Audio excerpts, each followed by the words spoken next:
Being on the front lines in the fight to educate the next generation is tough.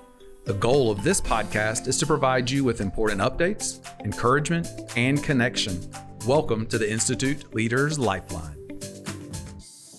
Hello, and welcome to this episode of the Institute Leaders Lifeline. My name is Mike Sinclair, Deputy Superintendent of School Support at the Charter Institute at Erskine. And today is a fantastic episode. So glad that you've tuned in with us. We're going to celebrate Ms. Roaden, our new Institute Teacher of the Year, but it's also our next to the last episode for this season. So next week will be our wrap up of the first season of the podcast. So make sure that you have subscribed and you follow us so that it shows up in your podcast list so you can finish the year strong. Mr. V has a special idea, so we're working on that, and hopefully it'll be a lot of fun. But for today, I want to introduce to everyone our new Teacher of the Year, Ms. Sharmaine Roaden from Cyber Academy. She is a high school Spanish teacher and really had an exciting banquet last week. So tell me about how that went through your mind. What was going on? All of it's so surreal for me. I think just even being nominated for Teacher of the Year at my school was just such a huge honor. And then winning was totally unexpected at the high school level. But there's something so profound about being recognized by my colleagues. Like that just means so much. So being at the banquet, it was just great. Like just being surrounded by such positive energy and watching like staff and students and teachers be celebrated. Like it was just a big party of celebration, and the energy was so like infectious. So I had a great time. I was very nervous most of it. Wasn't quite sure how it would go, but it was great being in just like amongst such a passionate group of educators. So how did your family react? I mean, they got a celebrity in the house now. I know. So my husband, unfortunately, couldn't be there with me. And my daughter, he was at home with our small child, but they were so excited. So as soon as I got back to the table, I like sent text messages and I was like, I won, with like the emoji crying face. And all of them replied and they were like, I knew it. So excited. So they were like, I told you so. So my entire family has like an I told you so moment that I won't be able to really live down. So. Well, and I will say this from the Institute side of it, when they did the interviews, of course, all of the finalists did a fantastic job, and the decision wasn't easy, but I will say I wasn't in those interviews, but they were very emotional. The panel was very emotional after your interview, just really with your connection to the kids. So I think that's one thing that we struggle with in understanding virtual schools. And I'll be honest, I came from a brick and mortar school for 20 years as being a principal. Mm-hmm. And this year, a big learning curve for me has been to learn about the virtual education, just the whole environment. So let's spend a little bit of time talking about that. What does a typical week look like for you as a virtual teacher? Well, I love being at the Cyber Academy of South Carolina because I feel like they're a great example of what virtual looks like if it's done well. So employing best practices. For example, as I would have seen my students in the brick and mortar, I see them virtually like multiple times in the week, 4 days a week, 3 times a day. So I do have that standard typical, 4x4 schedule that I'm on. And in between that, I'm spending time planning. I'm also the electives department chair. So I'm like supporting my teachers in my department, connecting with families, just like being kind of on the ground with supporting the student outside of the classroom as well too, in addition to just being with them in the classroom. So it varies. I know that's a typical answer, but every day is a little bit different. But it has a good mix of things that you would traditionally see in the brick and mortar as well too with your day. So I'm gonna be naive. Mm-hmm. Talk to me a little bit about how the virtual classroom really, how you interact. I mean, because I think the naive view of it is you and a camera and kids just watching a screen.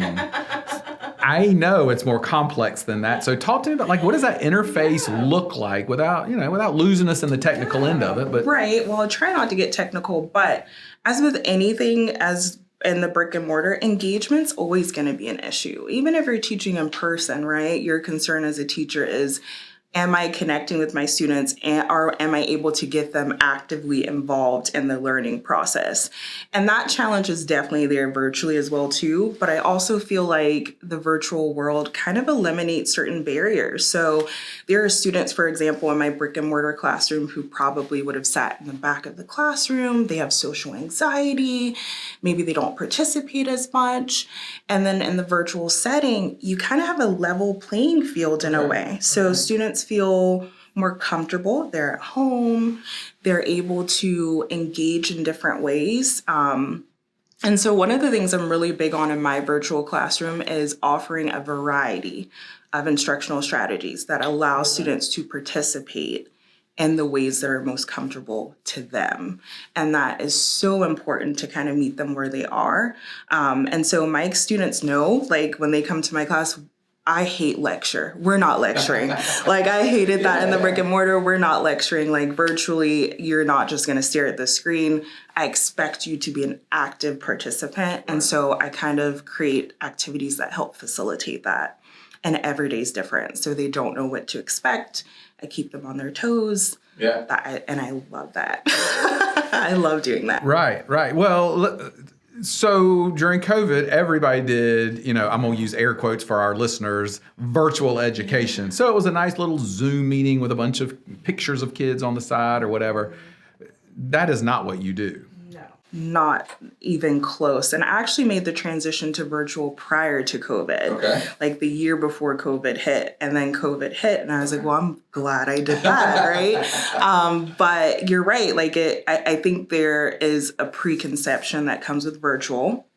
And truth be told, because I spent most of my time in the brick and mortar, I too had preconceived notions of like what virtual looks like. Are you able to connect with students? Like if that's where my heart truly is, am I going to be able to have that?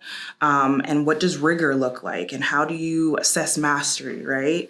And those are normal feelings, but there's definitely a huge difference in the COVID-19 emergency e-learning response versus a school like Cyber Academy, which from the start has been a virtual charter school, and they have models in place to help facilitate doing online education well. So there's a huge difference between the two. So you've got a whole module where you are sharing screens, you've got student interaction. Oh yeah, all kinds of things. Breakout rooms.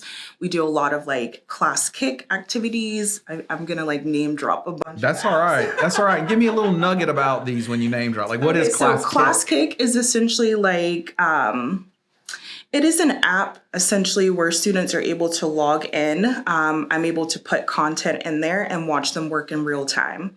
What I tell my students is it's very much so like if we were in a physical classroom and I was having you practice something and I walk over to your desk just to check in on you one-on-one and to give you feedback. Class Kick allows me to do that because in Neuro, where we're holding classes, we're all in one big group, whereas I get to have them break out into this app that allows me to see their work in real time. And I'm able to give them feedback. I'm able to guide them. I'm able to just offer that support that I would have offered in the brick and mortar. So one of the things I've learned is I was a great teacher in the brick and mortar. I think when I transitioned to virtual, I was very concerned about who's my identity as a virtual teacher, right? Yeah. And so one thing I've discovered is everything that I could do in the brick and mortar, I can do virtually. It just takes a little bit of innovation, right? Sometimes my students are guinea pigs and I let them know that, like, we're gonna try this. This may bomb, but you know what? We're gonna give it a shot. If it works, it works. If it doesn't, it doesn't. And so there's so many different things that you can do and so many different instructional strategies and tools you can use in the virtual setting to really reach your students. No, I've never heard of Kick. Yeah, Class Kick. Amazing. To me, I think about as an administrator, going to observe a teacher, and I'm, definitely want to see them moving around and checking on students one-on-one. The student kind of knew if you were 3 rows over, But you know what I'm saying? So, but with this, it's Yes, real time it's for the real whole time. class, and they don't know where you're checking in. I'm kind of stalking you, and that's okay. But like, it's in an effort to help you master something. Yeah. So like, don't be afraid. And it's great because I can see them in real time. So all the apps, like the technological advances we have, are just incredible. So Right. ClassKick, Ed Puzzles, Boom Cards, GimKit, oh my gosh, like Blookit, all kinds of things. And I am one of those teachers who uses any and everything. So you just have it queued up.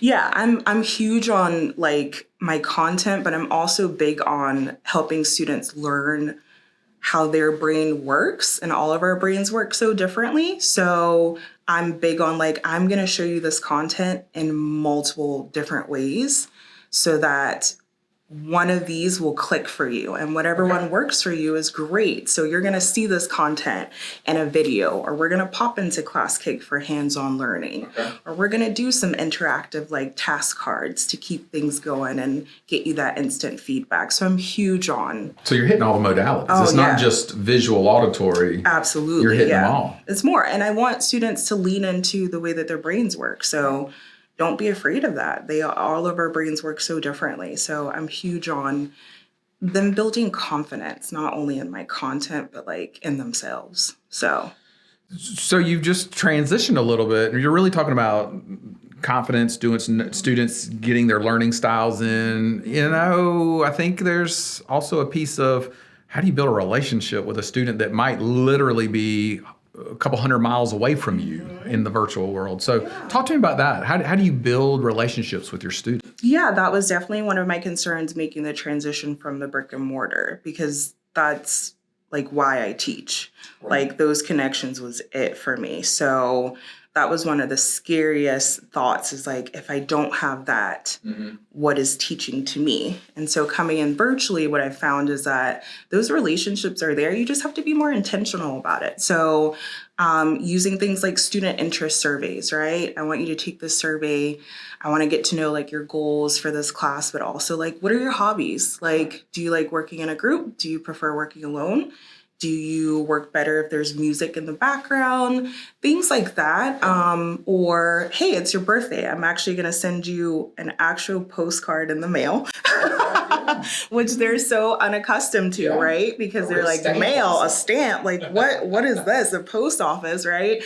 Doing things like that to kind of break the barrier of the screen. If you can get past the screen aspect and think about how you can connect and use what you learn about them in those sessions to expand on the level of support and care and conversations outside of that, that's where the connections come in. And they recognize that, because it's not easy to do that. But if you're intentional, it's there. Now, do you have like, what if a student needs your assistance more than just in that class period? Yeah. How do they, stop by your classroom in essence? That's how a do they great get question. that? So obviously we have email, and then we have telephone numbers that are also textable. So for a lot of our students, text message is a great way, very convenient way for them to communicate. And so I encourage that for them to come to me if they need anything. Like, I am great if you need help with Spanish.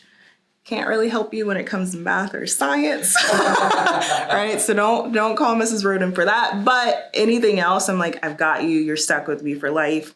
So they do have ways to reach out outside of that, which is helpful. And I've had that happen a few times. I mean, I've taught students where they're attending virtual because, mom has cancer, and this is the only way that they can continue their education and help play still the role that they need to within their household. And I built such a strong connection with that student and that family. And mom, unfortunately, passed away about 2 years ago from the battle with cancer. And the student had already graduated. But because I maintained that relationship, I knew what was happening in that student's world outside of the classroom. And so I was able to reach out to my principal at the time, Nikki Batson, who's amazing. And I said, hey, the student has already graduated, but this is what's happening.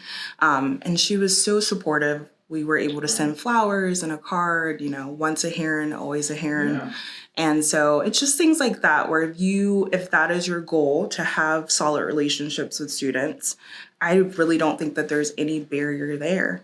I think you will find ways to break down those barriers. Yeah. Well, and you hit on it. Sometimes we miss that our students have circumstances that don't lend themselves to the brick and mortar. In a fixed amount of time they're away from home, and that's one. Sometimes they're caring for their family. Is there any other student situations stand out where you're like, that's what this is created for? Yeah. Coming from brick and mortar into this virtual setting and being able to serve a different subpopulation of students is so special to me, because you encounter scenarios where you're like, there is absolutely a need for options. Like, if brick and mortar works for some, great. If it doesn't, there's a virtual option. And there are so many students who have parents or family members who are ill.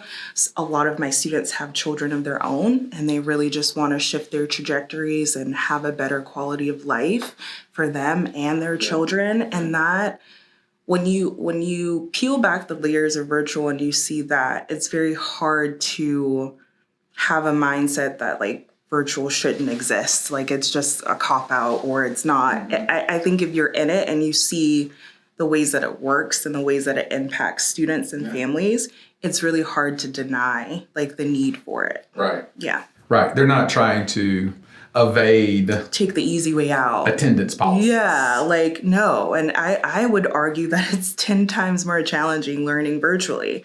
I teach virtually, but I am not a person that would do well in a virtual setting. That's not the way it works for me, right? And so I'm there with you in terms of, there are definitely preconceived notions there, and it's not just an easier way to work towards something. It's more challenging because some of our students do have absolutely incredible stories and obstacles and challenges that they're going through. I know coming to this position, I do work virtually 3 days a week, and in the office too. And that's a huge transition for me to work virtually. That maybe took the whole year, to be quite frank, for me. I finally got my feet under me. Some days are better than others, but if you were to talk to the brick and mortar self, if you were to go back and talk to yourself or talk to the others that are interested and say, maybe this helps me broaden my reach. And that's what I see is, if you're a great brick and mortar teacher and you were interested in the virtual, you're going to broaden your footprint in South Carolina. At the Institute, we talk a lot about, we have at least one student in every zip code. We have a teacher from every county that's working in the Institute schools. So what would you say to that brick and mortar teacher that's thinking about virtual, that's kind of hesitant? What might be some advice you'd give that person to help them, encourage them? I would say go for it. It's very easy to kind of get stagnant. You're in your comfort zone. If something's really speaking to your spirit, you kind of can't outrun that. For me personally, I was just ready for change. I'm a lifelong learner. I had reached the point in the brick and mortar where I felt I just kind of want more. I also had my daughter, and priorities sort of shift there too in terms of work-life balance. And I left for one thing and have gotten so much more. So I would encourage them that I personally feel like I am a better teacher now. I was a great teacher in the brick and mortar. I'm an even better teacher virtually, because there's more creative leeway and there's more support and more opportunities to really reach students in different populations. And so if you're fearful of it, please know that those sentiments are completely relatable and understandable, but I took the leap, and it's hard to think about not having taken it. I'm so grateful that I did. Right. And I want to transition out of some school stuff, but one last thing, you are a lead teacher in your school. You're a leader with with your department. Right. How do you, in leadership in a virtual school, kind of build that team bond, within your other teachers there so that y'all feel united and you're not all in silos. And that's so important in any department, but especially in electives. Like, we're tiny, but we are mighty. And I love that about us so much. And there's so much passion there. I think with any leadership role, I feel like you have the ability to be an advocate, and you have the ability to set people up for success and leave them better than the way that you found them. So having open conversations, having an open door policy is a great way to support teachers. And I love being in roles like that because our profession is so challenging. Right. And so if you've got strong people to lean on, that pushes you through so many hard days. And I absolutely love being able to do that with my department. And so we are very connected. We converse a lot. It's about building those relationships, not only in relation to professional stuff, but caring about who they are as people and who they are outside of the classroom, and showing your intent with wanting to get to know them and respecting them as the leaders and content experts they are. I approach every single leadership role from the mindset of, I'm not here and you're here.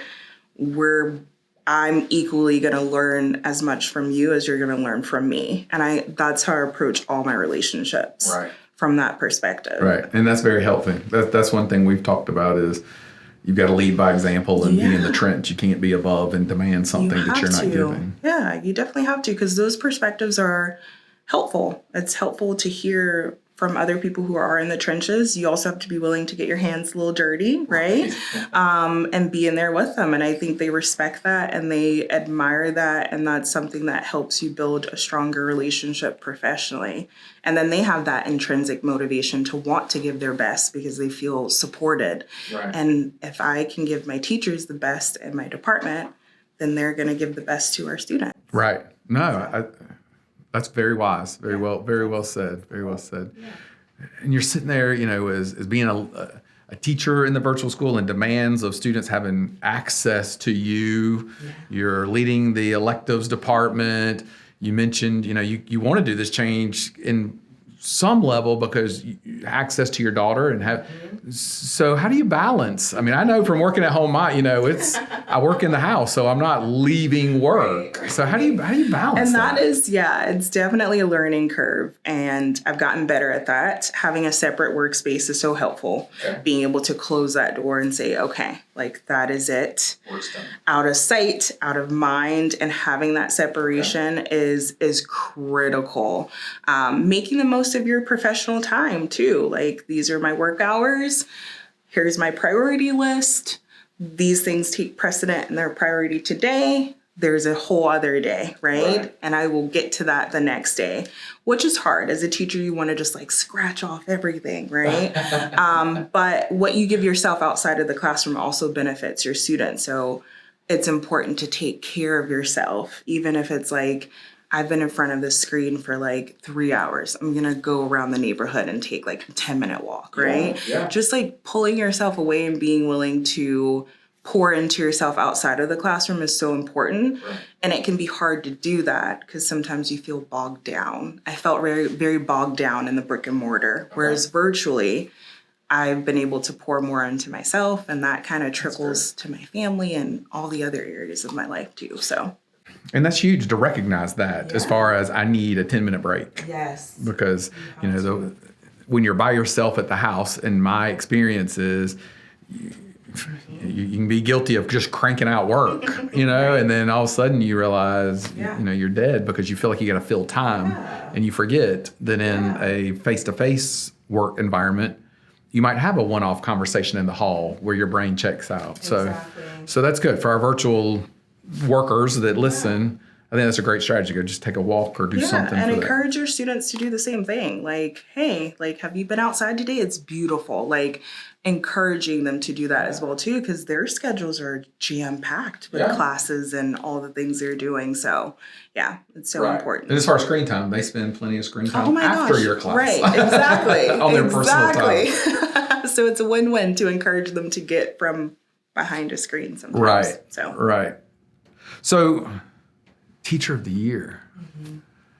Is that exciting? Is that intimidating? What is that for you in this minute? It's been less than today's been a week almost. Is there like all of the above option? Sure, take us through that. Excited, like just being recognized is just, I don't know. I'm a teacher that just prioritizes my students, so my head's kind of in the sand. I don't really worry about who's watching me because I'm focused on my students. So to kind of get that tap on the shoulder, like, hey, we see you and what you're doing is amazing. And I'm like, what are you talking about? Like, I'm just doing what I feel is important, right? So it's exciting in that way because I'm more of a background teacher, kind of being brought to the forefront as like a symbol of excellence. But there's a lot of anxiety that comes with that. I'm naturally an introvert. So I've had to tell myself, what would I tell my students? Which is, you're capable, right? Okay. If it makes you uncomfortable, there are opportunities to grow. And so I've been having this conversation with myself throughout the process. But to see the amount of teachers and staff members who have rallied behind me has just been incredible. They are like, it's like I'm the quarterback in like the Super Bowl. And I'm like, I've won or something, or helped made the like winning pass. Like, it's incredible. So I feel like I want to do my best to represent those teachers who are passionate about what they do, and who encounter obstacles in and outside the classroom, to remain in the profession. And so I feel honored and all the feelings that come with that. So it's going to be quite an adventure for me. It'll be an adventure, and there'll be as many opportunities as you want. Yeah. I mean, really, there's infinite numbers of opportunities, because a teacher's voice, being a former leader, a teacher's voice is really more powerful to me than the principal's voice, because the principal gets paid to be the voice per se. But the teacher stepping out of the classroom really is the one that has the magic. As we talk about on the podcast, the leader's objective in many cases is to provide an environment for the teacher to do his or her best. It's not for the principal to do the work. You're just creating the environment. And so here you get the chance to come out of that classroom on the ground. We around here, one of our cliches is boots on the ground. Yeah, right. And you're speaking from a perspective that a lot of time our elected officials don't hear. Yes. And that's important. That's really important. And you have brick and mortar experience and virtual experience, so you can speak to both of those. Because I do think virtual is becoming more relevant. I think it's always been important, but it's really becoming more relevant to the conversations. I think it's just a great time to have your passion interjected into that conversation. So I guess my last question would be,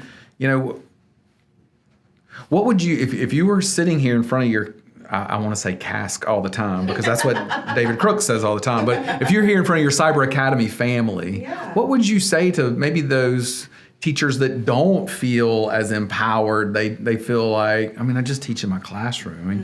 What would you say to them to encourage them that, no, you have a bigger impact? Yeah, you make an impact in and outside the classroom tenfold. My statement to them would be mostly a question, which is, what do you need? Like, what do you need to be the best version of yourself? What do you need to be able to feel encouraged to inspire students in the classroom? And how can we help facilitate that? And finding those gaps, because is it something that we can do? Is there something that we can, offer that would help that? Just having a conversation about it. But I would encourage them to know that, like, you absolutely make an impact. Like, you shift trajectories for the better. It is something that most people would not understand, and it's so challenging. And I know it's easy to sit there and get bogged down in that. But if you remember the why, you just never know whose life you could be changing by trying to be the best teacher that you can be. And so I would just encourage them to just keep pushing, keep striving for better. And if you're not, ask yourself, what is causing you not to be able to do that? I like that. So instead of getting caught in your circumstances, find out what's keeping you from being your best, so that you can create that Correct. And you can voice what that is, right? So you can share like, hey, I really need this, and I need to be supported in this way, and not being afraid to have those open conversations, especially if you're in an environment where it's supported, which it is. Yeah. No, that's awesome. So I know you're leaving here and you've got a little race to run down in the lower part of the state. Are you a runner? Is that like... Oh my gosh, we're not supposed to share this publicly now. It puts pressure on me. Everyone's going to be checking my stats online. Like, how did she do? Don't look at that. So I'm going to a 5K at Charlestown Landing called Race the Landing. Okay. It is my favorite 5K. So if you're ever like in the Charleston area, they offer it every year aside from the years with COVID. So this is the first time I'm getting to do it since COVID. Okay. And my whole family's doing it. Like my husband, my daughter, my mom, my aunt's coming in from North Carolina. Oh, wow. So I've kind of spread my crazy and I'm like, come do this with me. So yes, I started running a few years ago actually, and I've just really loved it. It was something that I didn't think I was ever capable of, but have worked really hard, and it's been great. So yeah, I'm excited about it. That's awesome. I run, and actually I haven't had as much time lately. My wife has really gotten into it, and you see the sayings all the time, no matter how long it takes you to run a mile, you still ran a mile. Right. And so, it's all about setting those goals, kind of like you were saying to your message to the teachers. And that's what it was. Setting your goals, finding out what you need to do to be your best, and just taking it step by step. I did it after I had my daughter, and I was like, I'm just going to do this. And it was my first major goal since having her. And then I've just kept up with it, which has been amazing. This is exciting. Yeah, so exciting. Well, best of luck. Thank you. Not only in your time, but just enjoy it. That sounds like a wonderful location for a race. Yes, beautiful. And having your whole family with you. So enjoy it. We're glad that you were able to carve out a little bit of time to come up here with us. Thank you for having me. And hope you have a great Memorial Day weekend coming up. As we're recording this, you'll be listening to it after Memorial Day, but we're recording it before Memorial Day. So we have one more episode, as we said, coming up next week. It'll be an end of the year. Like I said as well, V has a creative idea that we're going to try to pull off. So hopefully you'll join us next week for that episode. But as you go into these final days of this academic year, please make sure that you take time to take care of yourself and take care of those you lead. Have a great day. Be sure to follow the Institute on all of our social media platforms, Facebook, Instagram, and Twitter. At Erskine Charters, we'll have all of these resources, including this podcast, mini stories of our schools, and other things. So check us out. The opinions expressed within the content are solely the authors and do not reflect the opinions and beliefs of the Charter Institute at Erskine or its affiliates.